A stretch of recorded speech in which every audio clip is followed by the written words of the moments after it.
uh, class. My name is Richard. We are here today with Brent, Ephesia, and our guest speaker, Arlie.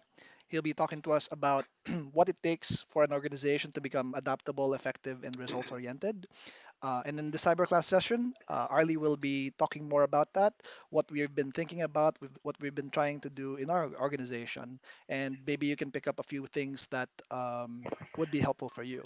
So about Arlie, he is one of our Scrum Masters, and he has over a decade's experience in mentoring and coaching and teaching Agile into organizations. He's a certified Enterprise Agile Coach, Scrum Master, and Lean Management Professional. He has had over 22 years in software development and design experience. So without further ado, we give you to Arlie. Arlie, go ahead.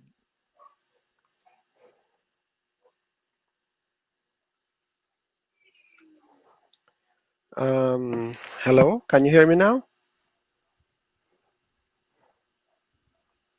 Okay, so welcome to our cyber class on agile culture. Okay, this is me. Okay, so there are two components of a successful agile practice.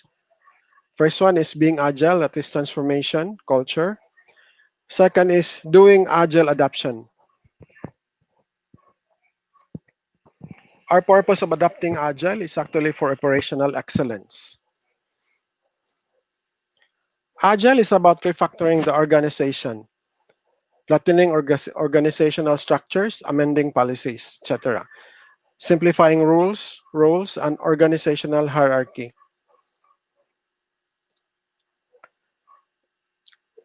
We will be talking about the Agile Manifesto, particularly on individuals and interactions, customer collaboration, and also the Agile principles on collaboration in creating environment of motivation, leverage face-to-face communication, promote and practice self-organization, inspect and adapt regularly. Okay. Agile is a set of shared values and principles that promotes a certain type of behavior. It is not a process. Okay. Some key benefits of Agile. This is why organization would like to adapt and transform. So for teams, we have culture of safety, improve team morale, more engaged, etc. And then for organization, we have predictable cost, schedule, and delivery, greater project visibility, responsive to changing priorities. Okay. Uh, this is the data pertaining to why organizations choose Agile. Based on this study, it is because to enhance quality, align business IT, manage changing priorities, increase productivity, and accelerate time to market. And then as of a study done last August to December 2019, successful agile adoption and transformation still relies so much on culture. And based on the study last year, reasons for adopting agile: increase software maintainability, better manage distributed teams, improve engineering discipline, and so forth. And then originally agile was created to develop software products, but now it is adopted by different industry. As of last year, these are the following industry that uses agile. You have nonprofit, energy, transportation, media, entertainment, retail, education, and so forth. And then what is stopping agile?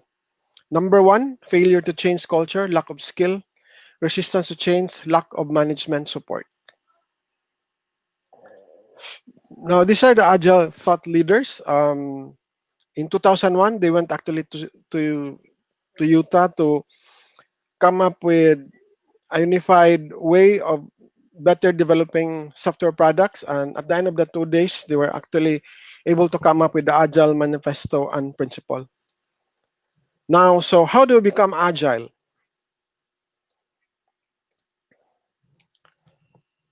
When companies decide to become agile, oftentimes they opted to choose framework over culture. Framework is very popular, it's easy to implement, while culture takes a lot of effort to implement. So we are to choose between effectiveness and efficiency.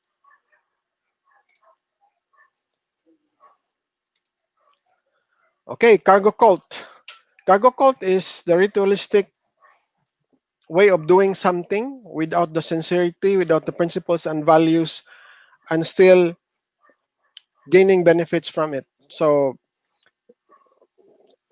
cargo cult actually refers to the people in Melanesia. In World War II, it became the center for logistics in support of the war in the Pacific. So the Allied forces created the headquarters there, and of course, the people living there actually benefited from it with the food, technology, and of course, chocolate.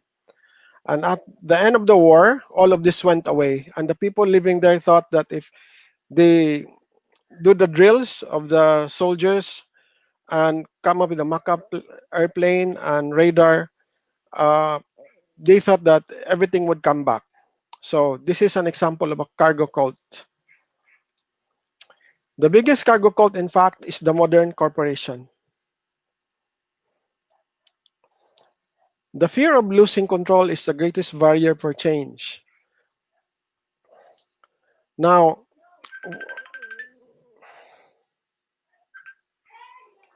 um, in one of the companies that I actually adopted Agile, I actually encountered a lot of resentment, and one of the project managers voiced out that they did not like this initiative of the company because they might be losing their job as project managers.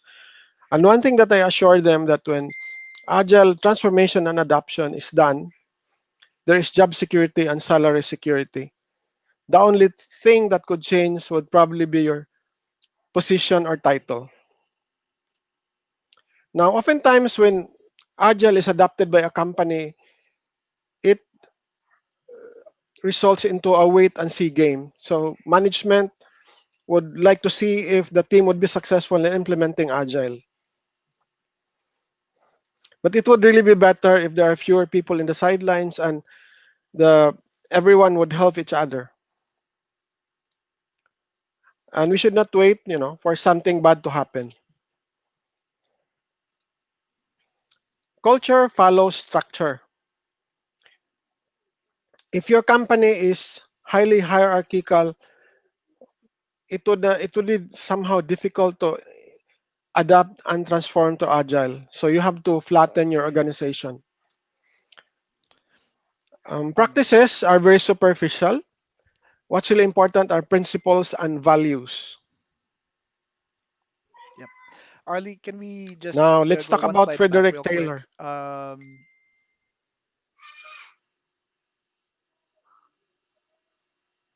Arlie, are you there? Yes. Can we go back to that slide with culture follow structure? Just real quick. Um, so Okay. in Go so ahead. in larger enterprises, yeah. So just to clarify on that, right? That in larger enterprises, culture follows structure. And for smaller startups, it's usually the other way around. That the structure will determine the culture that is seen. And and that's what we've seen with startups. And uh, it's a little bit more difficult when it comes to larger organizations. Would you say that's a fair statement,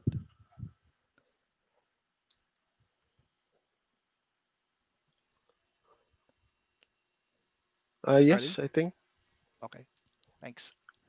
Can I continue? Yes, please go ahead. Okay. So going back to Frederick Winslow Taylor, in 1911, he actually wrote a book, Principles of Scientific Management. Unfortunately, this management methodology is still used up to now, even though this was first practiced in 1911. So what are we talking about? We're talking about micromanagement. So what is it talking about in the book? So in Taylorism, it talks about maximum efficiency in production. It also talk about as workers are viewed as replaceable parts. When they slow down or break, they can be replaced. And then main objective is improving economic efficiency and labor productivity. So these are the principles of Taylorism or the scientific management. Now, when a manager practices command and control management or micromanagement, the people under him doing what they're telling them to do would actually go into an agentic state. Simply putting that since it's not them that who wanted to do what they're supposed to do, they don't really care of the result of the things that they're doing because they were told what to do. Okay, these are scientific proof that micromanagement won't work. Here, my favorite is three reasons why micromanagement doesn't work. First, it trust is eroded. It creates a dependent culture, and then inefficiency is all over the place. And one thing here, the second item, dependency is something that's really bad. As a manager, you are supposed to make the people under you as problem solvers. And the best way to manage is actually by mentoring and coaching. So, Panasonic founder Konosuke Matsushita said that Taylorism has never been effective in their company. And he said that your companies are based on Taylor's principle, whereas your head are also Taylorized. So it's not grouping like the executive on one side, the workers on the other side. Now, in 2009, Fortunes and Glassdoor conducted a study based on the 100 best companies to work for, and they compared it to the stock market, the stock performance in the market, and they found out that 98% of those companies in their list are performing very well in the stock market. So, what should be our conclusion? So, the conclusion is if we treat our people very well, it will have financial benefit for the company. And Arlie, question Yes. on that table once again. Would you say that some of the companies on that top 10 are also doing agile and being agile? Yes, we can say that. Yeah. Actually, Accenture is there, even though uh, other companies that be practicing, but it's actually the culture that they are or that they have in the company. Cool, thank you. Now, a study was done by Dr. David McClellan over 50 years because companies wanted to find out how to create high performance team. And this is what he found out.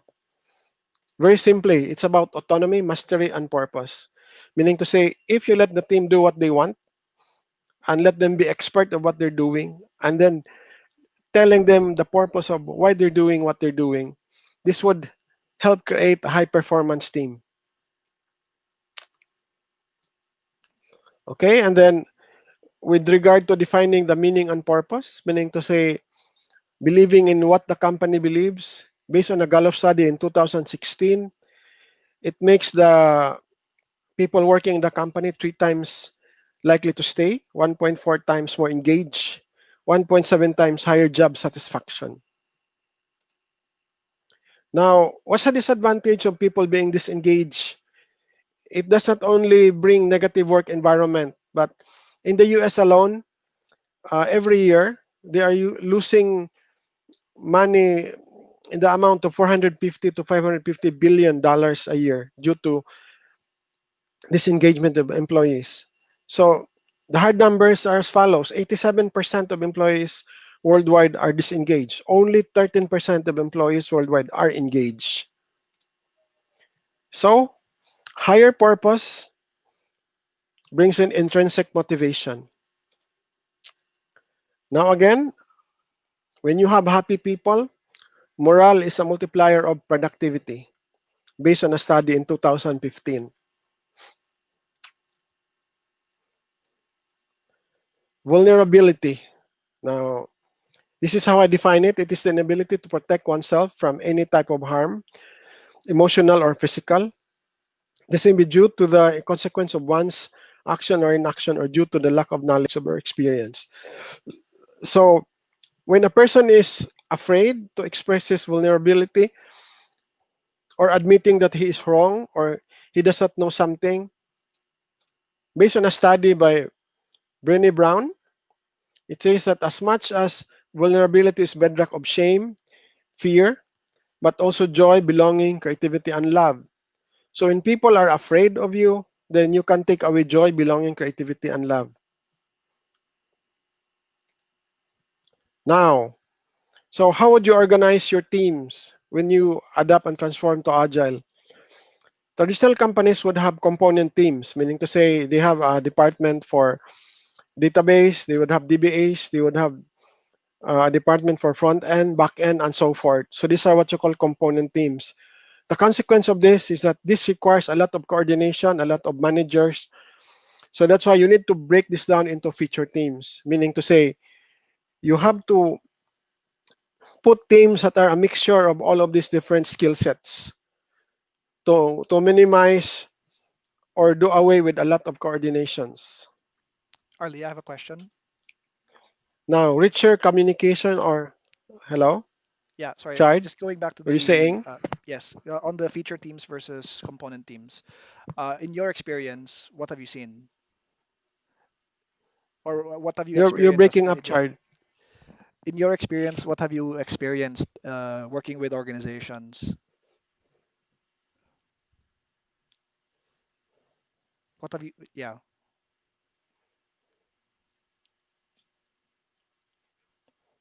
Arlie,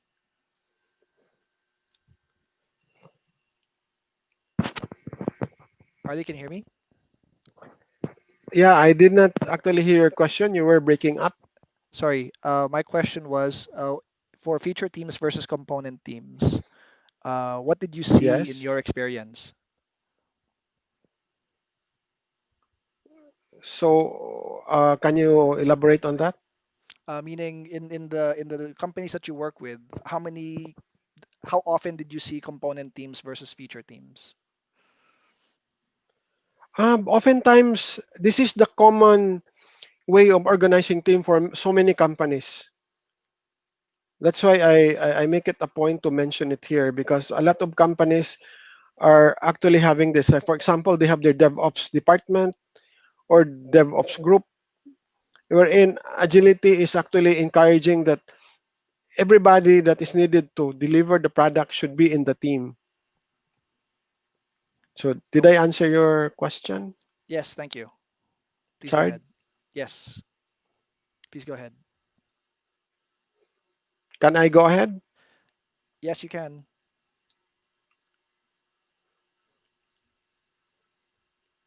Okay, so I will continue with this slide. This slide actually illustrates that the best way of communication is face to face. If we are to do video conferencing or video calls, make sure it's high risk. And then, of course, let's turn on videos. This is very important. The worst type of communication will be documents and posters. And if you notice, emails and letters are at the bottom. Okay, so let's try to explore what Google has done to determine their successful teams. In 2012, Google conducted a study called Project Aristotle. And these are five factors for their successful teams. Number one, psychological safety, dependability. Then number three, structure and clarity. Four is meaning and impact. And they also conducted another study to determine what makes a manager an effective manager. Okay, so this is a study again done by Google. So best bosses in the world to do these 10 things. So number one is a good facilitator. Two, empower teams, create an inclusive team environment, is productive, result-oriented, is a good communicator, support career development, has clear vision and strategy for the team, is technical skills, then collaborate effectively, is a strong decision maker. So source of this is Google. This is a study that they have done. Okay, so we are done with the culture part. We'll go now to the selection of framework and implementation of agile. So this is the doing part. The first part is actually the creation of the culture, the human psychology, behavioral science, on what to consider when we build our culture. Okay. So oftentimes companies, when they decide to adopt agile, it's like a first aid or a band-aid. Oftentimes they would select teams and have them train in Scrum, and it stops there. It doesn't go anywhere anymore. And they would now raise a flag and declare that they're agile. But I'm sorry, that's not how it works. The bottom-up approach would take a very long time to trickle to the top. So the best way to adapt agile actually is by bottom up, by top down and bottom up approach. Okay. Now, if we are to choose Scrum framework as part of our adoption, we have to take note that it is a framework for organizational design, and it is a tool, and this tool will expose defects and waste in the organization in a very painful way. And then Scrum is also for removing unwanted complexity and minimizing architectural complexity. Traditionally, the spotlight would always be on the top management, but if we are to adapt and transform to agile, we have to turn the organizational chart upside down. We are to put the spotlight on the people doing the real work, and everybody else should support these people. Now, this is just an example on your roadmap on the adoption and transformation to agile. This is not a prescription, but this is just sort of something you can base on your, where you can base your journey on. So this is how you might want to start, because oftentimes I'm asked, like, how do you measure agility in the company and how successful it is? Okay, so again, adoption strategy, we have top down, mid in the middle, and bottom up. But I oftentimes find that the top down and bottom up approach, doing it together, is more successful. Okay. In my agile adoption and transformation, I always incorporate lean. Now, to illustrate that, I have this infographic here. So lean have some rules and guided by principles. Now, if we are to just adapt agile to transformation and simply just talk about human psychology, behavioral science, these are just what you call soft principles.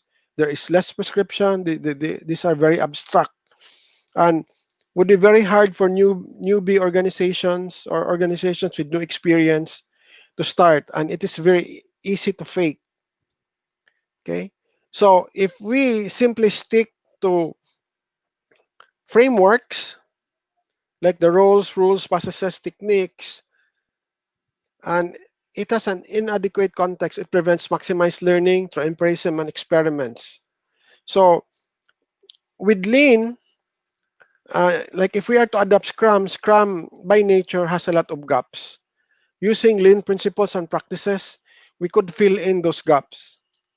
So lean is somewhere in between. So what I'm saying here, that there is no right or wrong, as I might be saying that I am incorporating lean. It doesn't mean that it's the only right way, and someone else is intention is the wrong way. No, so there is no right or wrong. What I want to emphasize here is we should experiment and find out what works for us. Okay, real world example. This is a message I got from the CEO of Blind Footprint after the agile transformation that we did in Australia. So I was really happy to get this message from him. And then, of course, I think there are some people from CARD. This is the biggest transformation or adoption that I've ever done for 14 different companies. And then, of course, other real world, no, done worldwide by other companies like PayPal, Lazada, Spotify, Lego. Finland, and said Finland is not a company, but it has the best educational system in the world. It's in fact number one now. But if you read the principles of how they implemented their educational system, it has a lot of agile principles.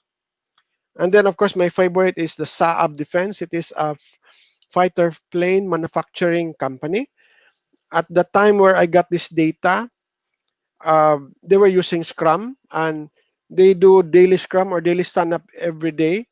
And there were 4,000, more than 4,000 people, and they do their daily Scrum in 1 hour, which includes coordination with all the teams. Okay, so let's summarize what we have discussed with regard to the two components of successful agile practice. First is being agile, transformation. Number one, top management must want this badly or be fake agile. Agile always scale, meaning to say it doesn't need anything else. On its own, it can actually work.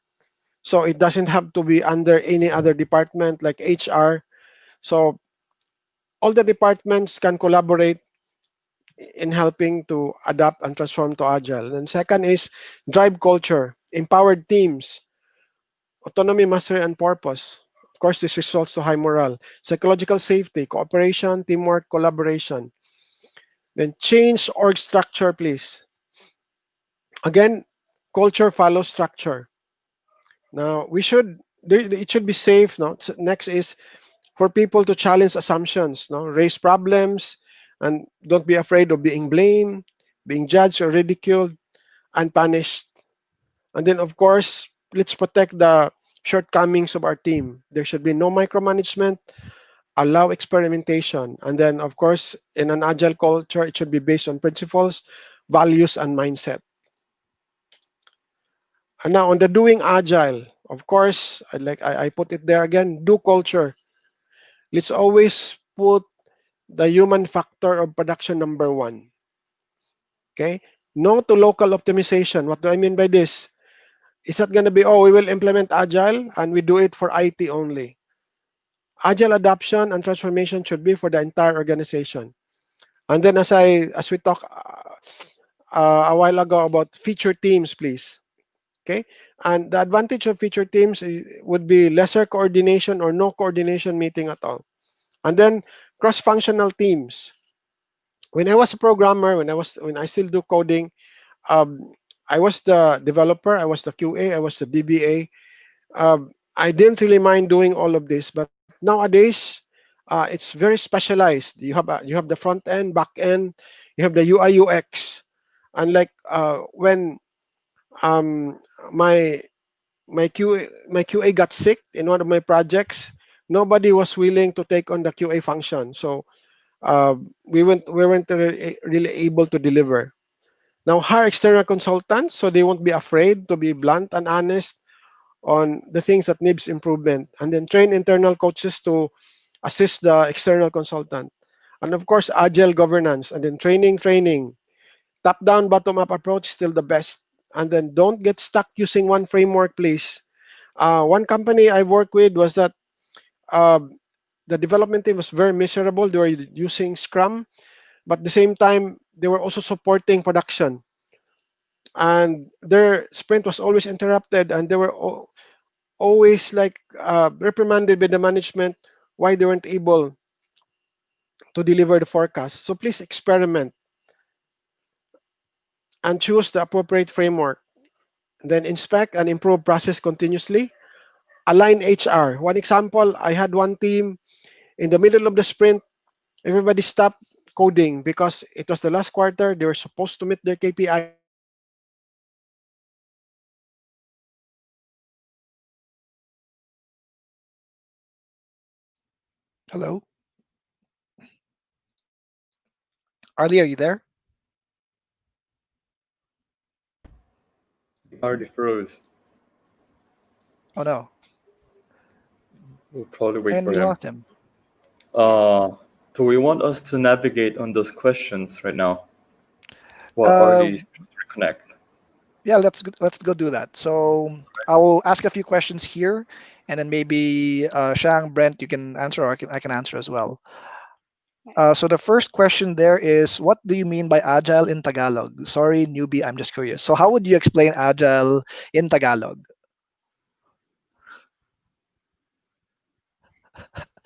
So maliksi, right? Huh. Maliksi.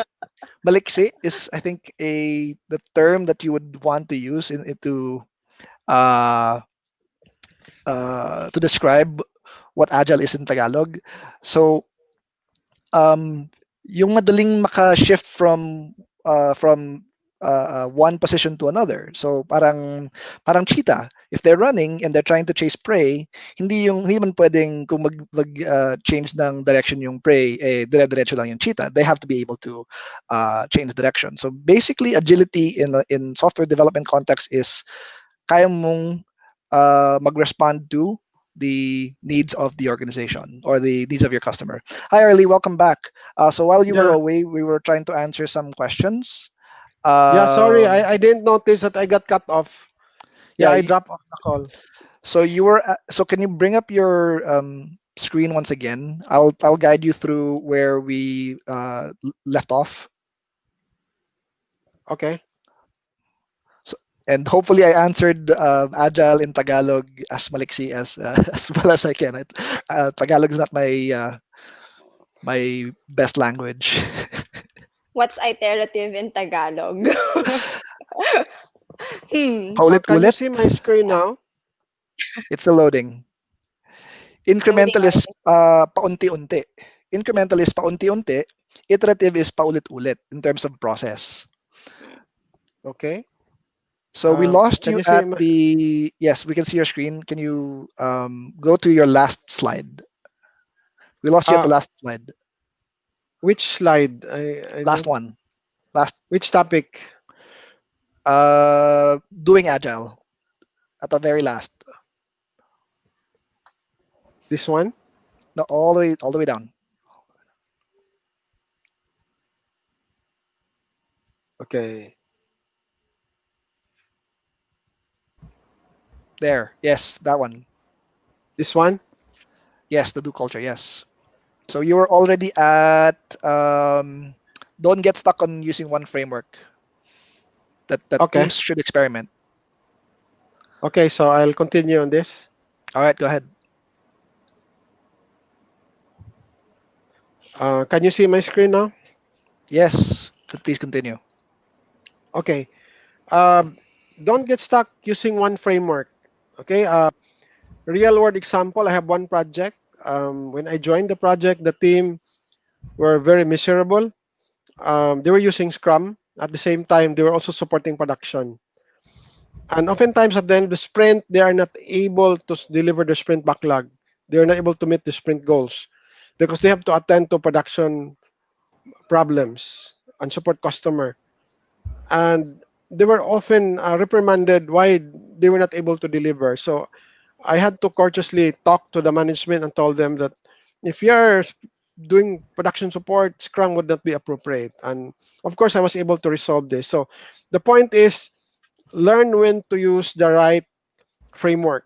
So if you're doing production support, Scrum may not be appropriate for you. So that's why the team that I was working with, we shifted to Scrum Ban because they were so enamored in doing the daily Scrum and they wanted to do it. So we did Scrum Ban and it worked for them beautifully. Now, of course, experiment.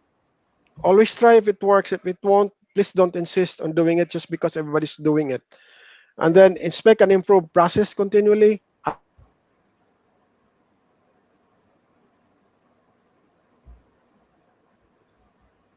I think we lost him Agile. again. Already Yeah. got cut off He again. froze. Yeah. Brent, can Working you on the pull project up that? because it was last quarter. Oh, They had to meet their There you go. KPIs. And I was really blown away like, what the heck? And there's nothing I can do. Okay, so prioritizing personal interest over the welfare of the customer. And that's why it's important to align HR and then align managers as well. And then learn how to effectively work remotely with teams. There is no silver bullet with this. I have talked to a lot of remote teams. One technique I used to one team, uh, I had an epic, it would be an epic failure to another team. So we have to experiment. And then with remote teams, please always have your videos on because this has a positive psychological effect. No, it lessens the loneliness and so forth. There are studies of that. And then, okay, Q&A. So I think you got ahead of this. So I stopped sharing, Chard. Okay. Thank you very much once again, Arlie, for sharing your what you learned and what you've been working on in order to transform organizations. So we already have some questions here. We'll try to go through them Have one by those one. questions. They want me to offer those questions, and then we just free to pick who we want Yeah, to answer. yeah, All right. sure. Sure. So we got one from Jenny. The question is how to transition from being a project management to agile.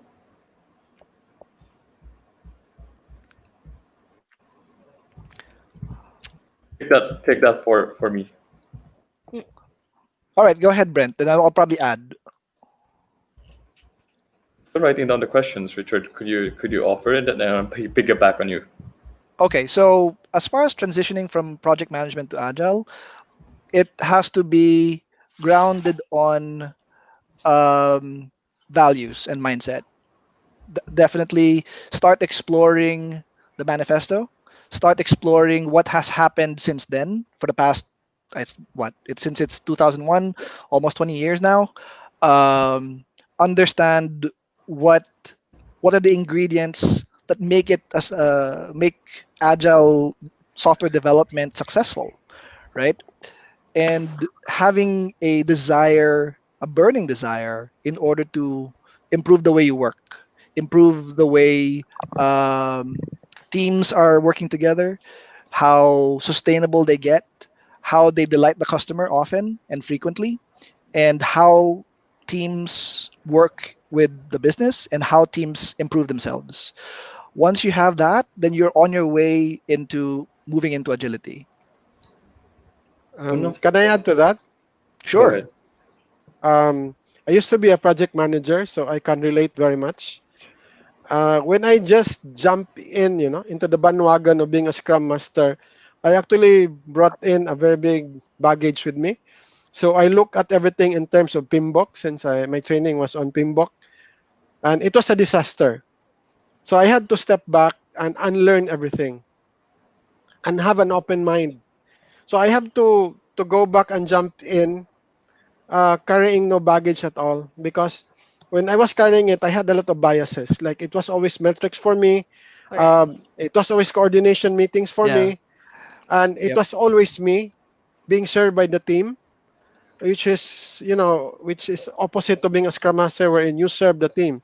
So simply putting, um, leave everything behind, have an open mind, relearn from the start everything, and I I'm a graduate of University of San Jose Recoletos. I'm also proud graduate of YouTube University. Without YouTube, I would have not reached where I've reached this far because I can't afford, like I'm oftentimes invited to go to Europe to attend those conferences, but I got it free from YouTube. So please leave all the baggages behind. If possible, do not carry anything with you from your project management experience because I don't think that's really compatible. So Brent. Yeah. Okay, Jenny. I think you had a very interesting question here. You mentioned about project management to agile. For me, I would say they're not really like closely related because I want to see project management as something that everyone can do. It's a function. It's not necessarily a position, but it's something that people can act on. Like as a person, I could lift a rock, and for me, I could also project manage. It's just that we don't want to end up funneling all the project management work to just one person. And for agile, it's not necessarily a rank or position. It is simply how you do things and how you think, and that could pretty much enhance how you do project management. So they're not really antagonizing each other. And to Jenny, add, I hope maybe I also answered your with question.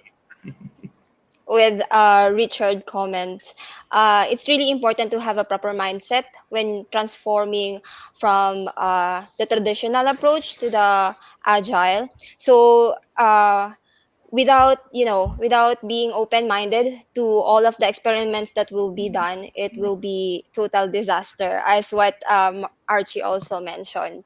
With you having those biases, it will be really difficult to transform something.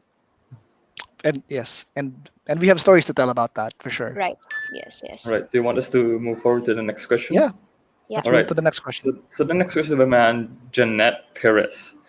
The question is, in the real world of project deadlines, drastic measures, and company politics, where does agile culture transformation start? Or when can we say that we start to become agile?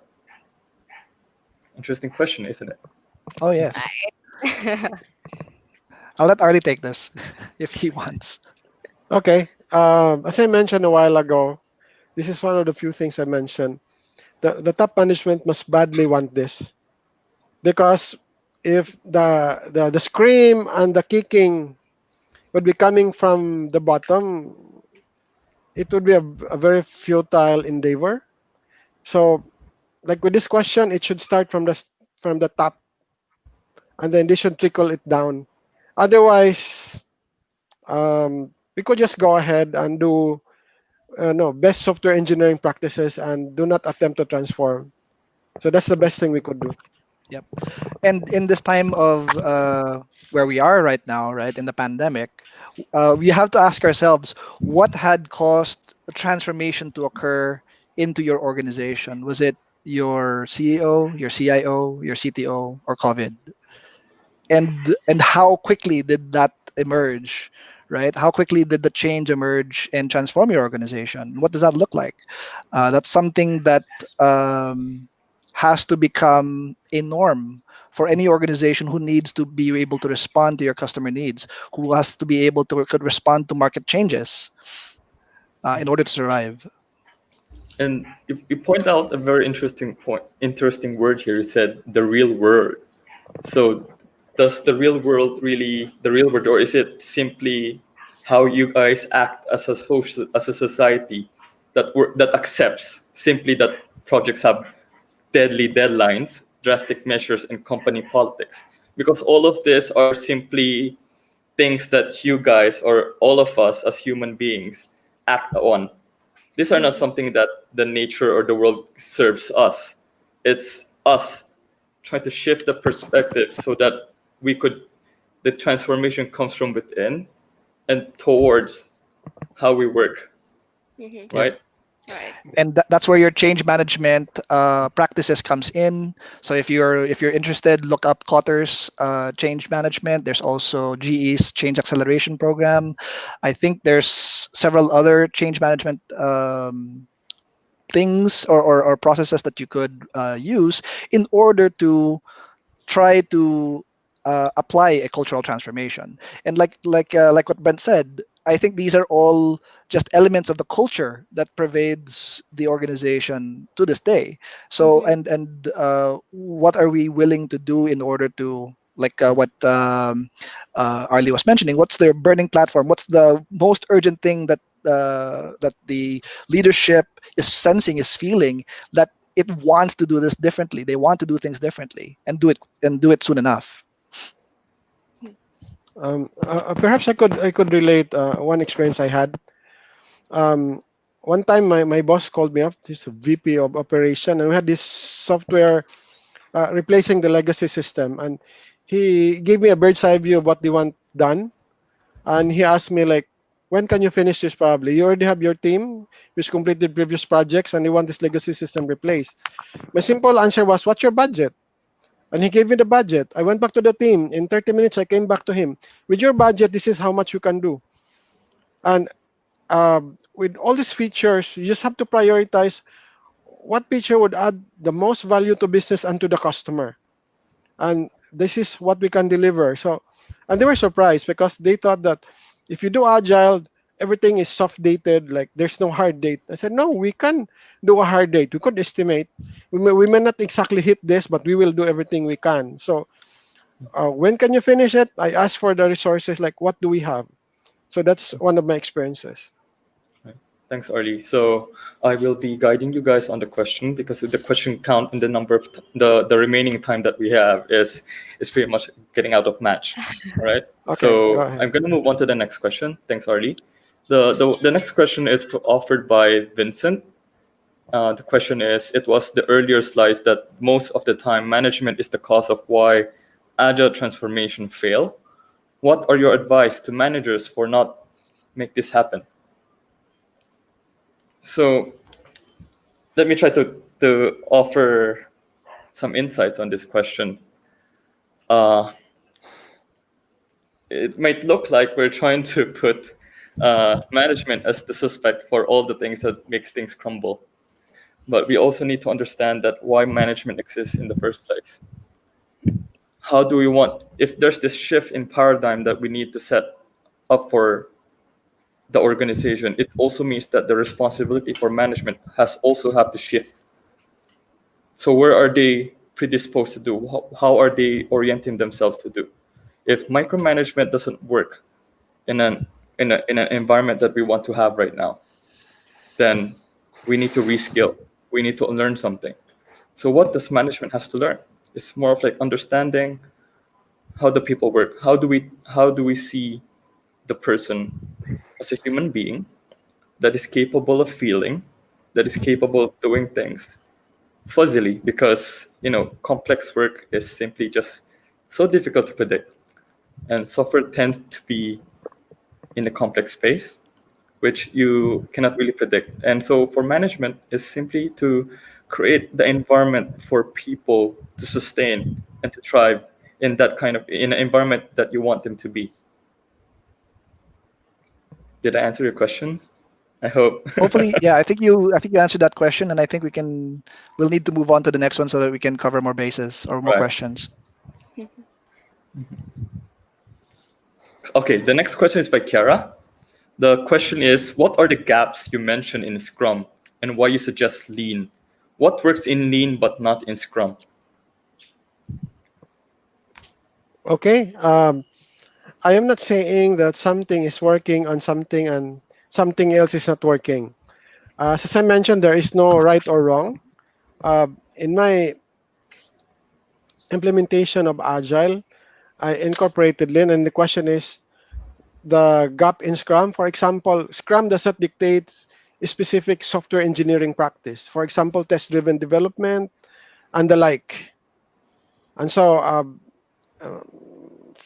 due to time's constraint, I cannot, recite Yeah, everything, but that's just an example. So, Chard, can you add on yeah, this? yeah. So just to mention that Scrum is barely enough in order to sustain complex product development. It serves as a container to provide structure, to provide some set of rules, to provide a set of roles and activities that people can now operate within. And now people need to bring in their experiences and practices into that container in order to try to drive value into your customer. So whether it's if you use Scrum, use it well, use it fully. Don't just use bits and pieces and think that it will bring value. But when it same goes for Lean. If you're gonna try to apply Lean principles, apply it fully as much as you can in order to derive value out of it. And Shan. and from there and from your experimentation, you will learn what works and what doesn't. Mhm. Shan, maybe perhaps you have some insights on this. Actually, Arlie already mentioned. So actually, when you transform something like your company, so you don't have you don't have to cherry pick items that you think will work for you. You have to get all of the things like Richard mentioned. So if daily Scrum works for you and some of the team doesn't, actually, that really depends on the team. So yes, One actually, of that's Okay. my take. To add to that quickly is that you need to see Scrum as immutable set of rules, right? Right? Yes, That means yes, Immutable, that immutable. yes. yeah, immutable, and then that means that when you try to drop some practices suggested by Scrum, like when you place chess, you don't necessarily say that the one your pawn could pretty much play like queen, right? Mhm. Because that ends up with the other person that you're going to play with to give up on you. So what are the principles that reflects that practice? Is that something that you have to consider? Mhm. All right. Okay. I'll move on to the next question. I tried to squash in the two questions together because this is by Vincent. What can you advise managers not to feel that they're outsiders given that they don't really have a role in Agile? Mm. And the next follow-up question is also they can say managers need to be servant leaders, but what does servant leadership mean to you?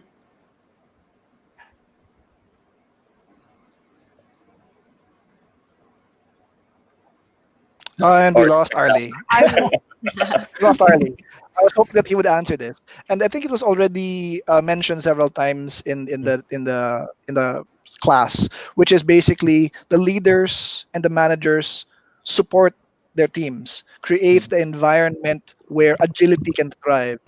They can Mhm. help embody the principles and the values. So if it means implementing continuous delivery, implementing DevOps, implementing continuous integration, um, having that desire more than the teams to see value sooner rather than later through smaller slicing of high value features into your customers and getting feedback, right? Not trying to settle for good enough that is regulatory compliant, it passes your security tests, passes your UAT, and show it to the customer and say, okay, now that we have that feedback, we can now invest more time, more effort in building up that capability, rather than investing so much time in building the capability only to learn later on that that's not what the customer actually wanted. And now you're how many weeks late, right. and you're now down to how many millions of pesos lost, right? The importance is having that desire to get fast feedback Mhm. sooner rather than later. Chard, Yes. the question, what can you advise for the management that to feel that they are outsiders given Yes, that's that Yeah, we they yeah. have and tried to and answer the and, question. and what I mentioned that's was, answered already? yes, that we Yes, answered yes. already. Yeah. Okay. And I think you can answer the servant So leader question. The servant leader. So what's the question on servant leader? yeah, They what say does that servant managers need leadership to mean to be, you? yeah, what does leadership mean to you? What's servant leadership mean to me? Yes. That's the question. Mhm. Yeah. First is servant leader is actually a management methodology. There's a white paper on that by Robert K. Greenleaf. So it's actually the intention of serving first and then leading second. So that's the brief answer for servant leadership. All right. Thanks, Arlie. Okay, let's move on to the next question. One is by Arkin. He mentioned about it was mentioned earlier that organizations should try to achieve a flat structure. How flat is flat?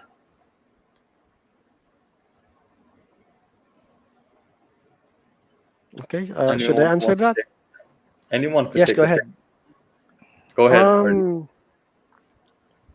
Actually, the hierarchy in the organization, you could actually, I don't know if I'm gonna hurt the feelings of a lot of people, but oftentimes, as Craig Larman would put it, the one of the inventors of less, is that if you put out in public your organizational structure and tell the customer, are you willing to pay for all these people working for you and adding cost to the operation? So that's the question is this structure adding value to business or this is just adding cost to business? Okay, so how flat can you go is how skilled you are. Like for example, if we are to quote Craig Larman, he went to BMW because BMW was desperate, in staying in the market, and he outright told them that you have to chop off your organization. And many managers and executives decided to join the research and development team, and they again reuse their skills. But again, they were willing. Uh, Again, as I mentioned, there is salary security, there is job security. The only thing that would change would be the titles, the roles, and the positions. So how flat you can go is how willing are the people in the organization to go flat. Because if you notice, if there are so many people, the taller the structure, the more coordination will be needed. The flatter you go, the lesser coordination, especially if you are part of the team. That's why in my infographic or illustration, I showed there that the people doing the real job should be on top, and everybody else should become a support system for everybody.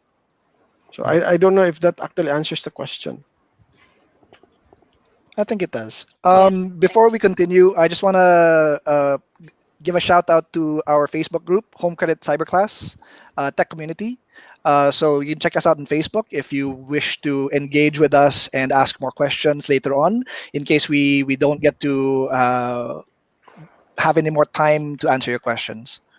Mhm. We have 5 minutes left, but let's see if we can find anything else. What do you have, Brent? Right. So the next question is by Justin. The question is, what is the top-down equal to bottom-up approach? Can we have examples of a good implementation of this? Yes, Microsoft. Can you remember, Chair, the CEO of Microsoft now? His name, uh, Uh, Sanjay Pichai something. Yeah. yeah, go on. Yeah. Yeah. So he actually started Agile long time ago when he was still a developer, and it only became successful when he became CEO and implemented it from the top. But when it was Yep. just him shouting and screaming at the bottom, it was barely heard. But when he became the CEO, it was mandatory for the entire company to go agile. And first, they had to go to culture. They've been doing Scrum for decades, and nothing was happening because the mindset and attitude of the people was not there. So he has first to change the culture. And it started from the top because it was already done bottom up at the Yep. bottom. So It's that's what I Satya mean. Nadella. It's Satya Yeah, Nadella. yeah, yes. Yes, good. Yeah. So Right. that's one example, Microsoft. Thanks, Artie. Okay, we move on to the next question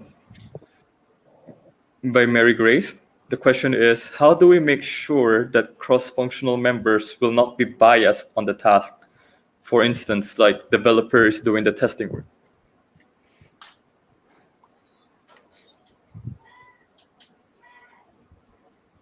Will not be biased on what way? Delivering their task? In Mhm. delivering the testing. In delivering the testing. Oh, I see. Well, that's the time where our values come in. Right. And it's a whole team approach. It's a whole Right. team thinking of this is collectively our reputation on the line as a team, right? Yes. The quality is owned by the team. The value of the delivered work is by the team. Right. And there is trust within the team that they are trying to do a good job.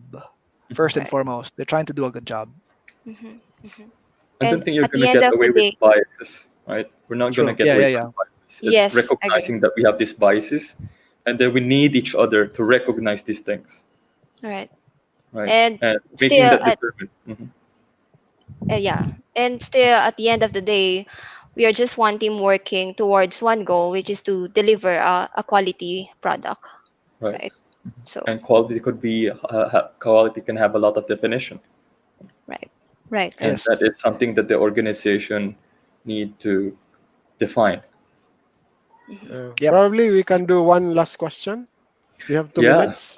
we have 2 more minutes, and then we have a lot more, way more questions. So if we miss out any of your questions, you're free to reach us out on the Facebook page that our kind organizer set up for us. So Yep. I'll I'll just throw away the last question by APR. The question is, how do you transition a team organization that is traditional to something agile, especially if there are silos and layers? Um, Okay, do you can I answer that? go ahead, Arlie? Yeah.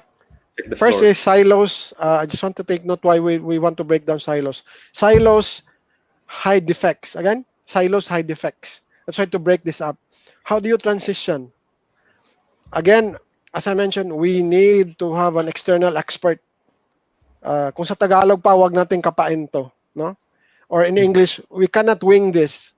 We need someone that's an expert that's external to the company who is not afraid to be honest and, for the lack of a better word, vulgar about what's wrong with the company. And of course, training, training, training. And next is everybody has to be open-minded, and it has to be explained that nobody's gonna lose their job. My issue every time I transform a company, it's always like, I'm a PM. Would I have a job tomorrow?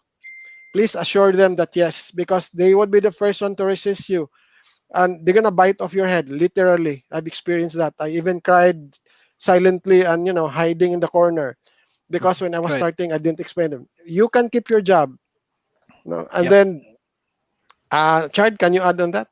Sure.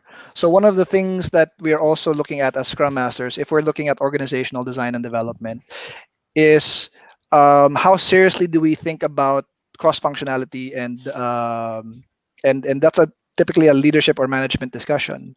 And one way to try to do it is, for example, if you have a new project and you can bring these people into a room and say, organize yourselves into a team who can deliver software.